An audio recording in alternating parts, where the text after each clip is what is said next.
Everyone, how's it going? Thank you all for coming tonight. My name is Lamar Banks, and I am the Urban Hub Community Manager.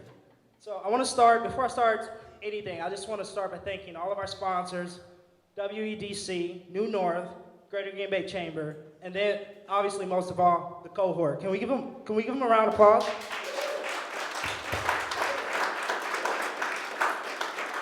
It was a long 12 weeks. They're finally here. I spent a lot of time with each one of them, and I know that they're a little bit nervous, but they're really excited to show you how far they've come. I'm going to pass this off to one of the people responsible for bringing this program to Green Bay and partnering with Yes as well as New North, my supervisor, Kelly Armstrong, VP of Economic Development.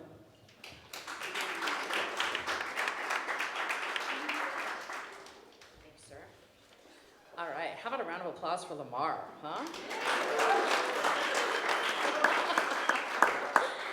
So Lamar walked in my office one day and he's like, somebody said we should meet. And I said, yeah, what about?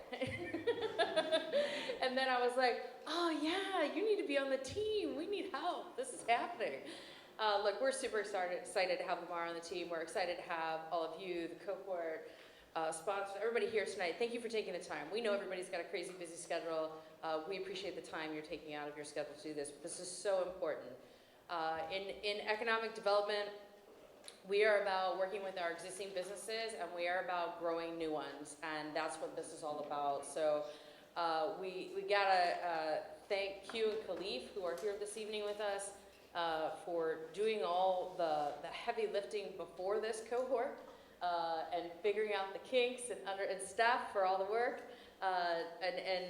They've run 6 of these cohorts in Milwaukee, and we knew from their reputation that they were a great partner to work with, and so these conversations started. And as any conversation, it takes a while to get things to fruition, and that wouldn't happen without the sponsors that are here. And actually, most of them are in the room this evening. So. I've been doing economic development for a long time, and when you actually get corporate sponsors to show up for the events they're sponsoring, that's pretty impressive too. So I'd like a round of applause for all those sponsors that are in the audience this evening.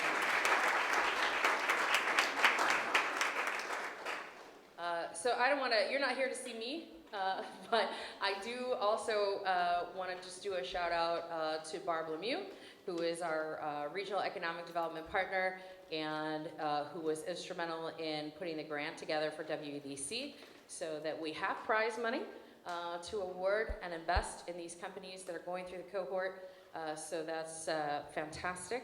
And just again, we really thank you all for being here, and just really want you to understand how valuable it is to all of you that have put this time and effort in. I know it's blood, sweat, and tears. Everybody has their home life, their families, I imagine most of you still have daytime jobs, and that is a lot to manage. So we appreciate that you're building your business here in Greater Green Bay, and we are here to support you and continue on that journey. It doesn't end here, it starts here, and we're super excited to see you grow here. So Barb, did you want to say a word? He's calling me up. I can't imagine we would not pass by. Good evening, everyone. You're not here to hear me either. I just want to say how proud I am of all of the participants. We know it's been 12 weeks, but really your journey is really only beginning. And I think what you've come to realize too, that there are so many additional resources, support. I mean, look at the people in the room, and everyone here is pulling for you. We want you to be successful. So this is just really the beginning. So on behalf of New North, we want to thank you all for your participation, for our sponsors, for all coming together to make this happen. I think you've all witnessed over the last couple of years the enriched collaboration and resources that there are to support our entrepreneurs, and we look for many great things to come. So congratulations to you all.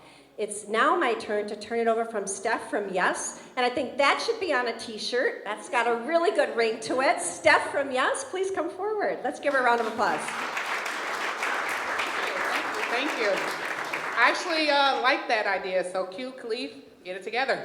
So, good evening, everyone. Thank you guys for being here. I am Steph Crossley. I do serve as the program manager of the Blueprint program in Milwaukee, and I've been so grateful to be a part of the Green Bay cohort. It has been a very long 12 weeks. Would you guys agree? Yes, but we're all here, and I want to, we've heard multiple times tonight already how proud we are of the cohort, and you really had to be there to know what the cohort has went through, the everything, they put into it. So collectively, I want to give a round of applause to the cohort for making it this far. It's a beautiful thing. It's a beautiful thing. And I'm super excited to see these pitches tonight. So just to give you guys a run of the show, the way it will work, each participant will come up, they will have 3 minutes to pitch, and then they will have a 2-minute Q&A with the judges, and then the next business will go. There is a 30-minute segment of networking. So if you have any questions and you want to know more about a particular business, you will have that opportunity. If you look around the room, you'll see that there's a post up for each business, and that is where that respective business will be stationed. So if you have a question, you want to know more, that is where you'll go. Any questions, comments, or concerns? All right, I think they're ready. You guys ready? You guys ready? All right, Lamar, I'm going to let Lamar come up, introduce the judges, and we're going to get started. Thank you, Steph. So we're going to introduce first judge here, Rashad Cobb. He works for the Greater Green Bay Community Foundation, does a lot of great stuff for the Green Bay community.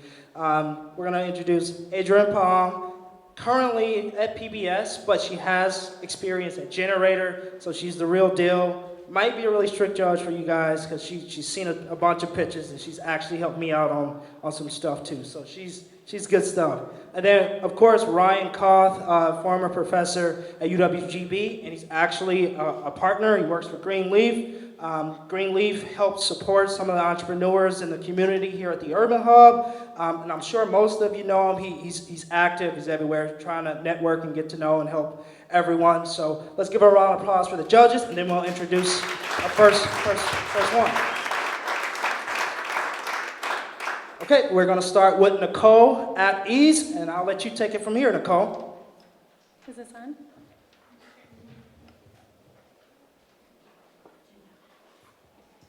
Hi. How many of you have applied for life insurance before? Raise your hand. And do you remember how long it took for that process from the start to the end? I'm Nicole Telat, and I'm a financial advisor by profession. One day you come into my office, and we decide that you need to apply for life insurance. Unfortunately, this takes a very long time, an average of 2 months. And in 1 out of 4 cases, we have to pull medical records to look at your health history. And that process takes an average of 36 days to complete. A lot can happen in 36 days. You can become uninsurable, or worse, you can pass away unexpectedly, leaving your family without the protection that they need. I have 10 years of relevant experience as a financial advisor. I have a 98% customer retention rate for my clients, and I have significant life insurance experience. A recent survey of other financial advisors and agents indicates that 83% have issues retrieving medical records. There's an average turnaround time of over 29 days for 67% of those, and 50% have lost cases due to medical records taking so long. My longest personal case took 4 months. At Appy's, as I founded Appy's because of this issue, and at Appy's we are automatically transferring electronic medical records for underwriting of life, disability, and long-term care insurance applications and claims processing. Up here, none of this really matters on the top except to understand that the current process is clunky, time-consuming, confusing, and we are streamlining the process and making it much more efficient.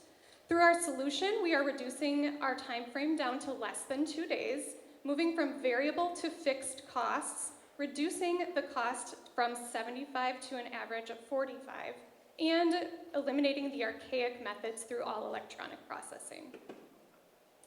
We charge the insurance companies per transaction rate, and it's a tiered model based on the number of policies that they pull. In the US, there are over 3,000 insurance companies that utilize this process currently, And just for underwriting alone, that's over 5 million applications per year. That's predicted to grow 4 times by 2030 and doesn't even include claims processing numbers at all. We have ancillary markets in the health insurance space. It's a beast, so we've elected not to start there, but we do have room to expand, and then other ancillary markets there as well. Currently, I am seeking a technical co-founder. I am having conversations with proof of concept partners, both insurance companies and health systems. And I'm excited to say we recently completed our MVP. So we are pre-seed. 500,000 will help us get through all of these items listed here, and 150,000 will get us through our beta testing. Thank you, and I will take any questions that you have.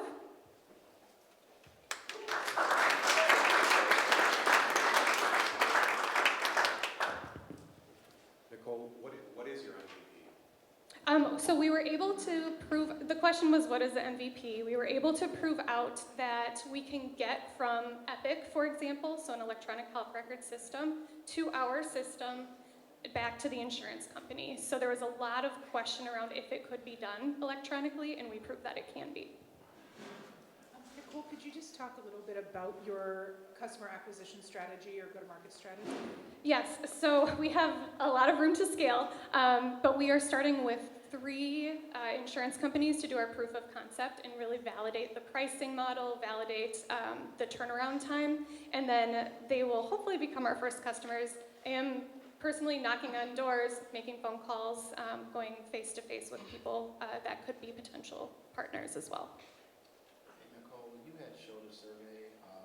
How many entities or organizations were included in that survey? That survey specifically was just financial advisors, and there were about 50 in the local area that were surveyed. Nicole, could you go back to your TAMSIN SOM slide? How did you determine your SOM? So that was a educated guess.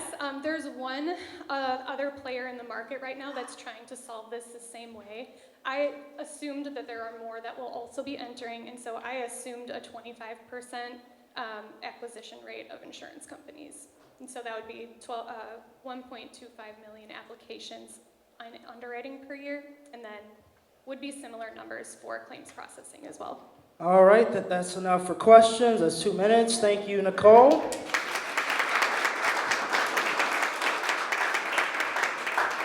Next up, we have Avery from 4th and Long.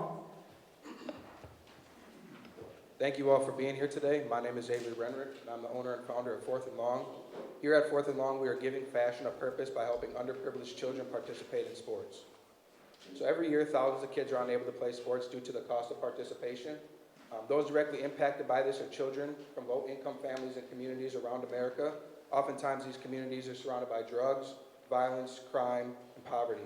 Not only are these children being deprived of the social, physical, and mental health benefits that come along with sports participation, but also the sense of direction and distraction that sports can provide, particularly to children from these communities. Let's take, for example, Tyler. Tyler's 15 years old, born and raised in Milwaukee, Wisconsin, by a single mother who has to work 2 jobs to keep a roof over their head and food on the table. For Tyler, he loves sports. He loves football and basketball in particular, but unfortunately for him, his mom can't afford the sports-related costs. Tyler's in a 4th and Long situation himself. His back is against the wall. It seems like there's no way out. He's surrounded by undesirable conditions. This is where we come in at 4th and Long. We donate 20% of all of our proceeds to help children just like Tyler overcome that 4th and Long situation and play sports. Some of the products that we offer right now are t-shirts, hoodies, hats, and shorts. We're working on sweatpants as well and want to continue to expand our brand to offer more and more products for the consumer. So the size of the market, the U.S. apparel market was valued at over $360 billion last year. The e-commerce space, which is where we reside, brought in over $135 billion. And then for the serviceable, obtainable market, we have that as a range. We think we have a really unique business model. There is no other clothing brand in the industry that works towards or donates to this particular cause. But when looking at other charitable brands in the market, their average revenue every year is about 10 to 20 million. So we think we could fit somewhere in there. In terms of traction, so we are in the market and have been since June of 2020. So from June of 2020 to June of 2021, our revenue was just over $5,000, and that solely came from friends and family. We haven't conducted any marketing or advertising yet. The donations we were able to make from that was just over $1,000, so that's roughly about 10 pair of shoes or cleats to help children participate, or paying for the participation fees for 40 middle school students or 13 high school students. So the team in our needs, so I'm the founder and the owner. I grew up here in Green Bay, Wisconsin, played sports in middle school and high school when my mom could afford it, and I have a deep, deep passion for sports and helping others. We're looking for a grant or an investment of $20,000 to $40,000. We really think that would help boost not only our content, marketing, and advertising, but also be able to buy product in bulk, cutting back on the cost per unit for that product, and then to do some industry networking, attend different fashion shows, sneaker events, have our product on display for the consumer, and then just network with other individuals in the industry. Thank you guys again for being here. My name is Avery, and I look forward to answering any questions you may have.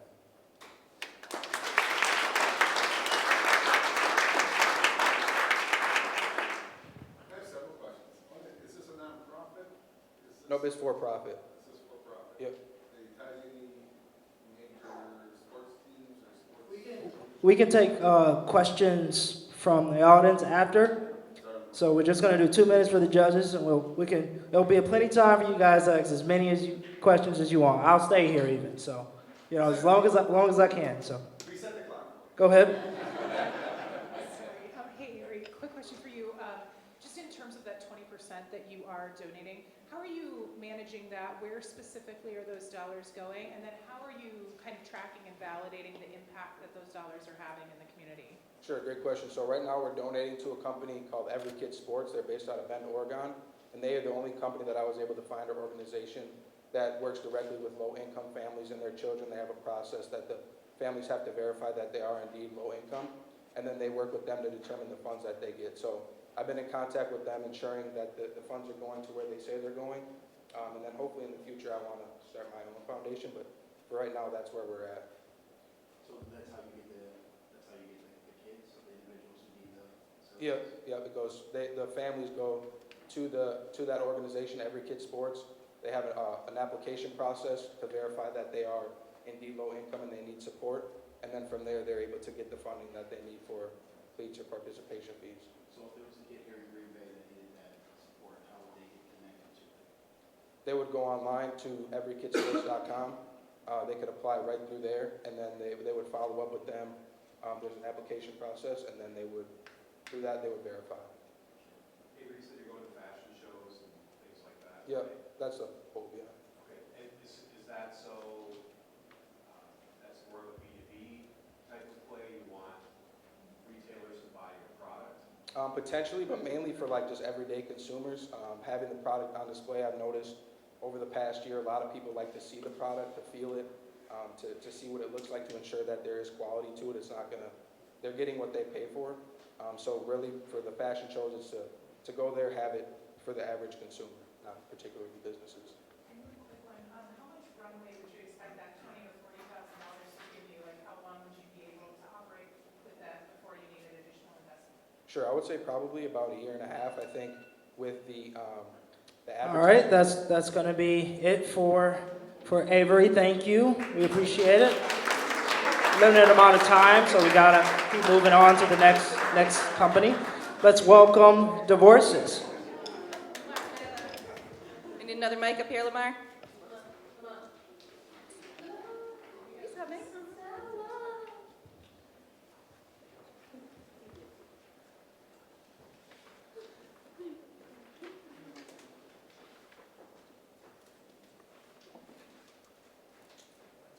So we're going to start with an awkward question. Who here has been heartbroken? And who here has broken someone's heart? Yeah.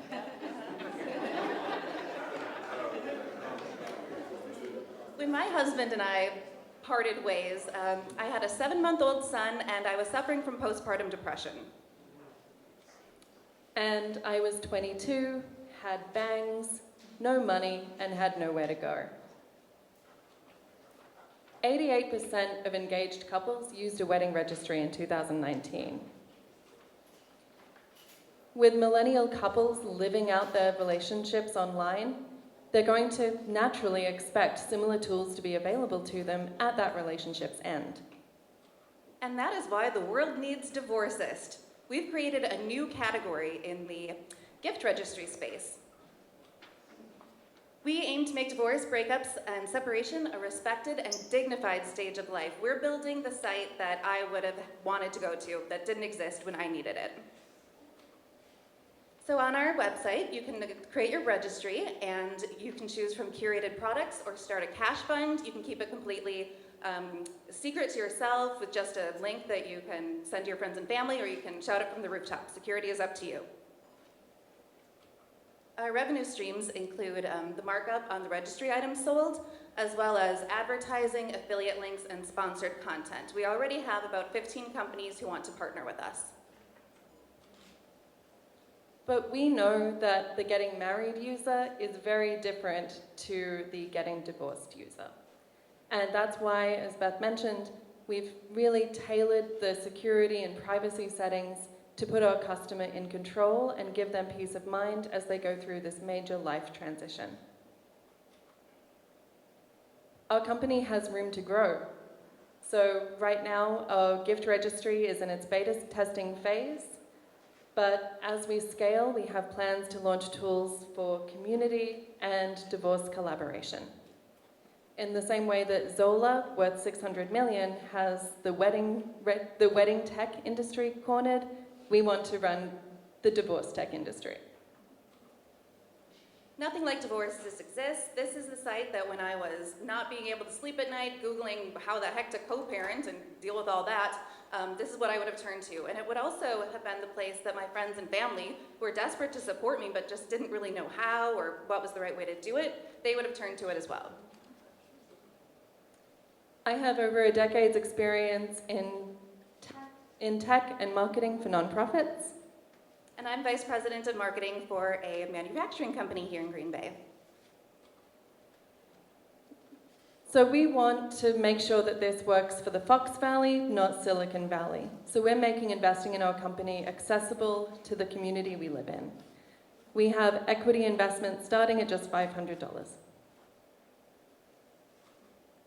Any questions?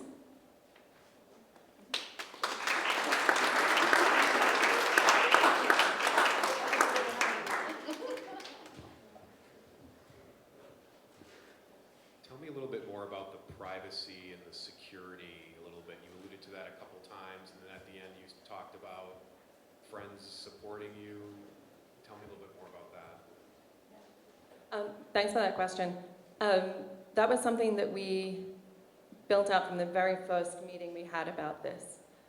We have our motto, which is to build for the most vulnerable user first. So we know that the most dangerous time for someone leaving a dangerous relationship is after they've decided to leave. So our worst case scenario is our data falls into the wrong hands and a user is exposed as leaving their partner through our product. So we've built directly for that scenario. We're paying through the nose for extra secure servers, making sure that everything is sealed up. And we've really worked very hard with our software engineer to make sure that those privacy settings are extra customizable and locked down so that your registry is only ever seen by people you want to see it.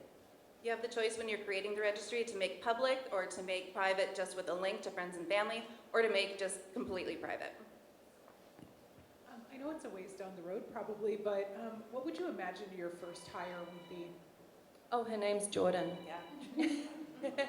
Can you talk about the role that your first hire would serve? She's basically going to be a generalist. Right now she does great work with SEO and does all of our content and optimization, but we're also looking for a type of salesperson role that she would fulfill to help foster the partnerships between other companies and us. You mentioned that you have 15 companies that want to support or work with you. What are some of the ways those entities want to collaborate with you? Yeah, so we were very lucky to form a partnership with an Australian company called Impact Radius.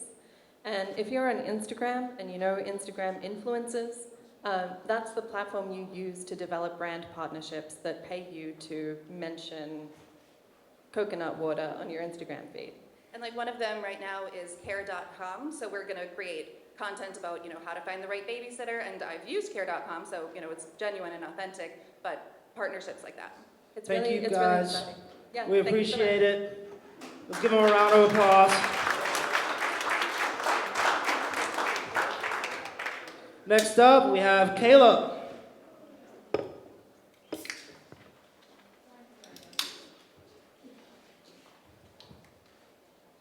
Hello, my name is Caleb Robertson. I have been a comedian for over 2 years, and I'm from the Green Bay area. And I am the founder of Caleb's Comedy Center. Now, first off, I would like for you to get a wide stance, put a bend in your knees, and rotate your... Sorry, that's the wrong type of pitch. What I meant to say was, I would like for you to picture yourself in your early 20s. You just finished midterms, you got all your homework in, now you want to celebrate, you want to go out, you want to do something. But the only thing there is for you to do is the same thing you always do, the same mundane few things. You go to the same bars, see the same few people, you're stuck in like a cycle over and over again. That's where I come in. The problem here is that Green Bay is a budding community with the lack of non-traditional entertainment. Did you know that there are only 4 comedy clubs in all of Wisconsin? Here we have a picture of Minneapolis, the city, which has an upwards of 10 comedy clubs. While over here we have Wisconsin, which only has 4 in the entire state. I want you guys to think back to a time where you've attended a comedy show. Think about how happy you were, how much joy that brought you. The solution is let's bring that to Green Bay. The comedy club would have live entertainment to make sure it's an upbeat and happy atmosphere. It would have promotions, so this way no one ever misses out on the shows or the people that they want to catch, the people they want to watch. We would have event nights. Event nights or specialty nights would be nights where we would have different things that would, make sure that we're not stuck and doing the same things over and over again. What would be our avenues of money? Well, 30% of our revenue would come from ticket sales. Local comedians often only take half of what we get in ticket sales, which would mean that they are instantly covered, and national comedians would bring in larger crowds covering their flat rates. 60% would come from alcohol sales. Having a 2-drink minimum allows us to keep a constant inflow of money coming through our alcohol sales by our lovely clown here. And the other 10% would come through food, which we would be serving appetizer-type meals, so this way we can serve food without having a full kitchen build-out. Private reservable sections, which would allow people to pay a little extra and then get a little bit of a special service, and then party rentals where people could use our space to have a party and possibly have a comedian come and entertain them for the night. What am I looking for? I'm looking for mentors. I realize that I'm just starting out. I don't know much about starting my own business, so I need someone to help me avoid all the pitfalls of startups. Community connections, because I understand how important it is to be deeply rooted in our community. And then lastly, of course, we have funding. I think $50,000 would help us cover our build-out costs, building bars, stages, lighting, licensing costs for liquor licenses, entertainment licenses, and such. And then lastly, rent and deposit. So this way, I don't have to worry about rent while I'm trying to build out the space before I can get revenue. Any questions?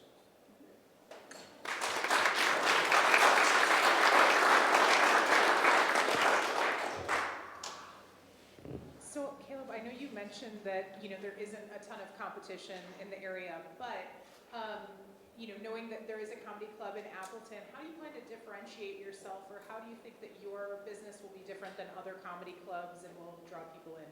I believe my business is different because I plan on having more than just your run-of-the-mill stand-up. So, of course, we'll have, your comedians that you want to see, but we also plan on having event nights, nights where we'd allow people who walk through the door to go up on stage, or, maybe a night where you get to heckle the comics, and it's all in good fun, so things like that. Caleb, what are 2 or 3 things that your location has to have as you're walking around or driving around Green Bay for a location? 2 or 3 things. I would want my location to be somewhere that's noticeable, someplace where I could put a sign up maybe.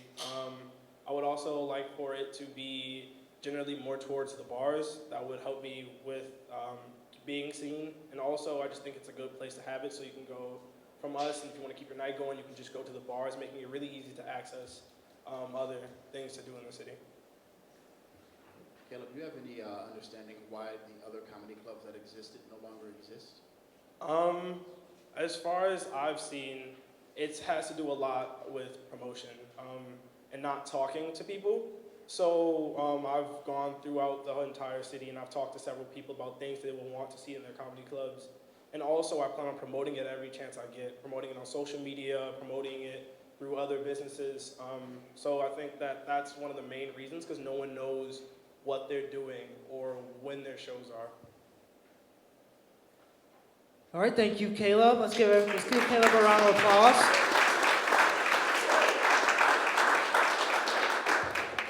Up next, you next.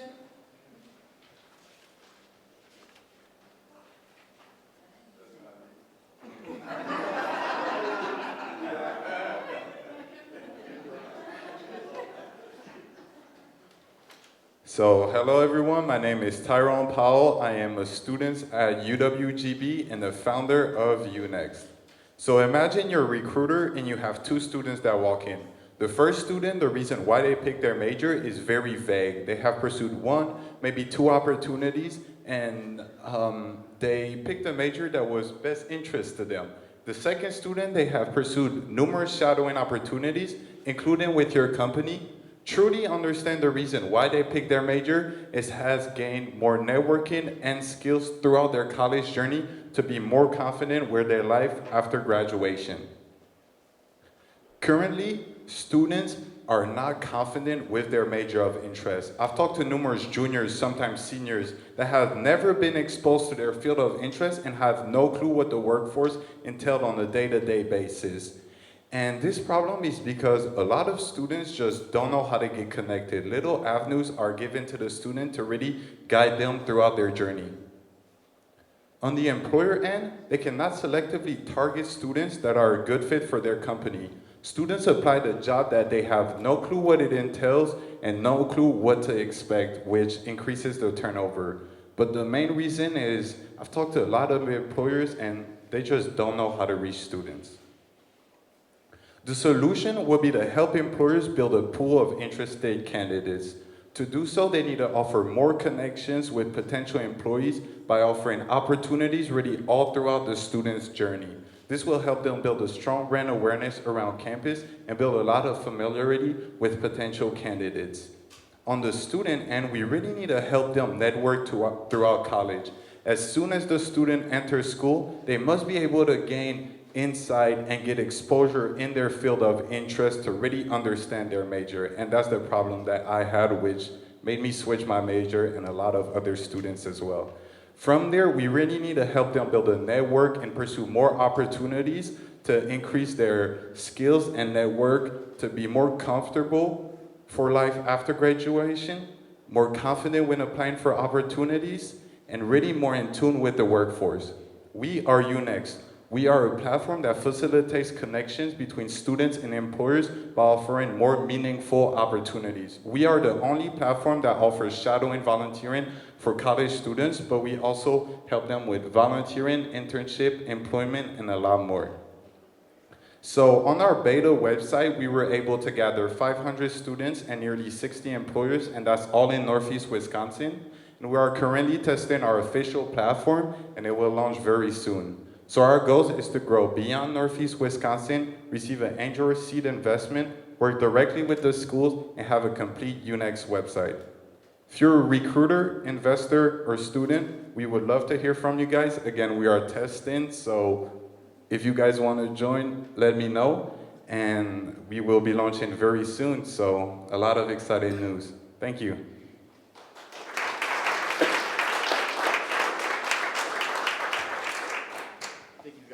Really nice product there. How do you ensure that the students that you want to reach have an opportunity to learn about the platform and engage with it? Are you working with admission counselors or first-year student like on campuses? So are you talking about directly with schools? Yes. So we are not currently working directly with school. We are in conversation, and that's something that is a goal of ours, but right now we're independent, and that's where the beta website was, where we had 500 students and 60 employers. That was all independent without working directly with the schools. And it's for college students, not for high school students with internships? Yep, it's for so for students to log into Unix, they will need to use their EDU email address, which we authorize as we expand. Do you have a specific kind of employer that you're looking to engage with first, or is it kind of broad? I'm just curious, kind of your customer acquisition strategy on the employer side? Yeah. So we definitely have had a lot more interest from employers that offer business opportunities, so marketing, sales, accounting. But we also had some interest in psychology, a little bit less in health, but software development was also very common. But definitely, I would say roughly 65% of our opportunities are just business related. Is your plan then to lean into one of those specifically and kind of grab a niche market, or is it to just kind of see where you get the most traction? Well, that's a great question. So in terms of employers, we have been getting a lot more traction from business employers, but students is really all type of students. So that kind of makes it hard to pinpoint which employer to go after if pretty much all majors that I've talked to really struggle to get more insights. So I would say we will start with business employers, build that connection, and then expand from there. All right, that's all the time we have. Let's give Tyrone a round of applause.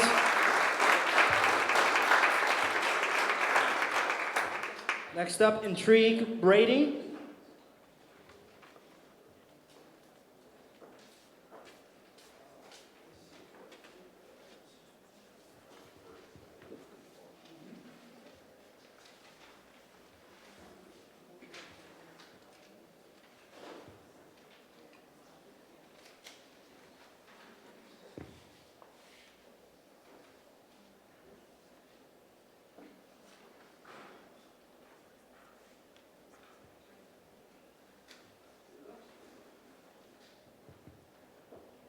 Hi, I'm Takita, co-owner of Intrigue Braiding. I know y'all wondering what this wig is, right? So this wig is basically what every student and child in the Green Bay area is suffering from with textured hair who don't have the stylist. Sorry. Okay. Who don't have the stylist to really take care of their needs. We also have parents who have biracial kids who don't know the first thing about textured hair. So that's where the problem starts, with parents with biracial kids who don't have the knowledge of the Black culture community and don't have the education to get the kids with their textured hair to learn and to actually connect with their kids. Majority of our minority kids, we have extensive training with our hair, with curling techniques and things like that. So the solution that Intrigue has came up with, we created modules to teach the parents how to take care of their kids' textured hair. These modules will run twice a month for each individual, and we also created a hair program for the less fortunate. Like a parent with 4 girls can't go to the salon and get all 4 girls' hair done. That's like $300 that she don't have. So with our program, it's $50 a month for each child. We care for their hair. I wash and style it. And it lasts about 2 weeks. And then we also do hair care bundles. So the hair care bundles consist of the different hair care products specifically for each child, and we also provide comb, brushes, and things of that sort. So I found in the market in the Green Bay area, minority kids populate this area.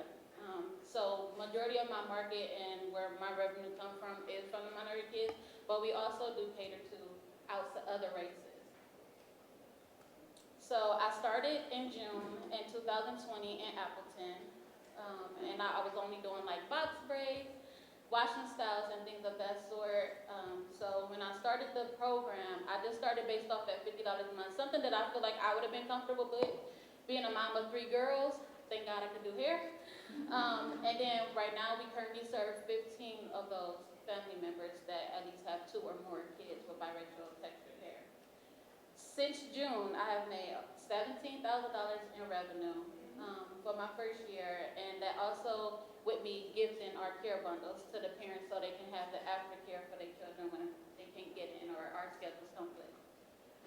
So right now, the needs for new equipment, I would like to get into a bigger space so that way I can service and help the parents learn the textured hair with different mannequin heads and things like that. And then I'm also looking for a leasing space that'll be a little bit bigger. Right now I'm in 550, so I'm looking for anything from 700 to 1,000 square feet. The hair care products will come as ease, like thank you for being interested in taking care of your child hair, where you know when they come to me it'll be a little more easier for me, and that totals out to like $12,000. Any questions?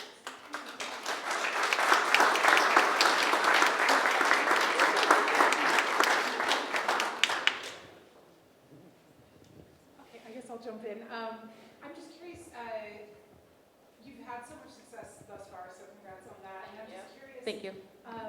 Looking forward, do you see any competitors in the market doing this in a scalable way, like anybody teaching online? I'm just curious kind of what the competitive landscape looks like here, and knowing that, you know, you're serving this community currently, but is there an ambition to expand or to serve a larger community virtually? I'm just kind of curious. So good question. So as of right now, there are no other salons that offer anything that Intrigue Braiding offers.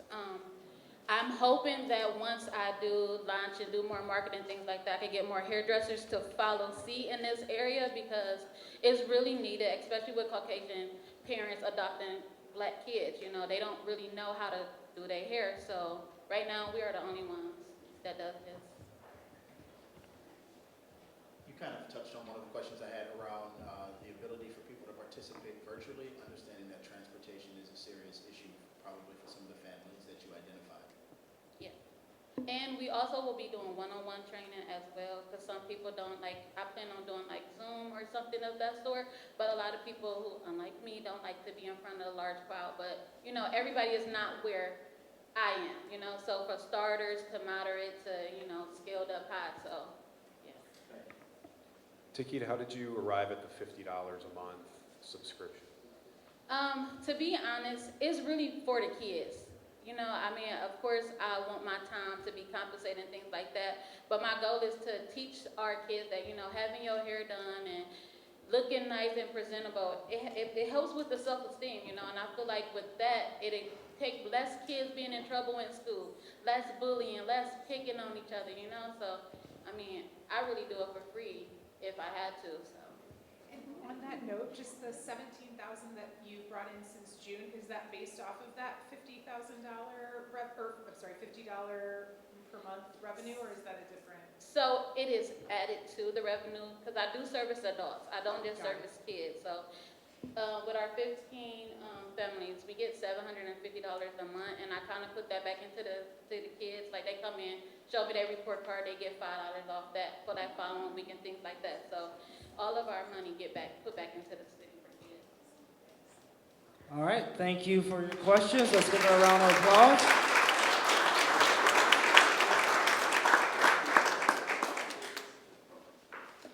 All right, let's give everyone a big round of applause. That's probably one of the most nervous things they had to do tonight. The networking hour is going to be a lot more relaxed, so we're going to start that. Feel free to reach out to the entrepreneurs, go to their booths, their little areas they have, and ask them any questions you want. It'll be an open networking hour, essentially until you want to leave. I'll be here for questions as well. So thank you all for coming. And I want to, again, thank all our sponsors, the cohort, and yes, for making this possible. Thank you.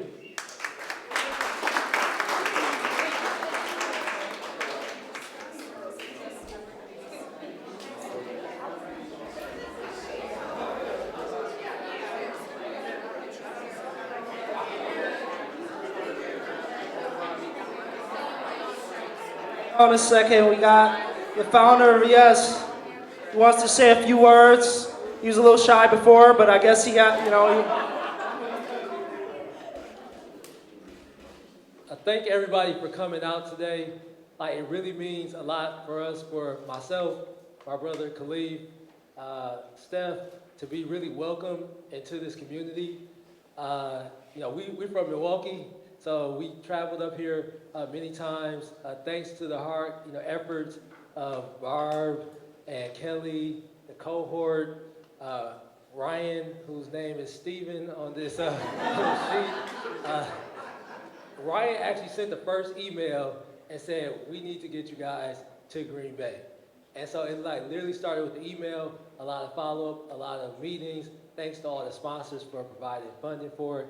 And we were in Madison earlier today, and in Madison we spoke in front of the Wisconsin Tech Council. And I think the running theme is now that Wisconsin has to work as one cohesive unit. We have to get out of, oh, I'm from Milwaukee, oh, I'm from Green Bay, I'm from Madison, and really work as a team to build the culture and the infrastructure for everybody to be successful. So thank you, cohort, for trusting in our processes. I know it wasn't the easiest at some times, so thanks for working with us. And we hope that we can keep this going. And again, thanks for everybody for coming out. God bless and get home safe.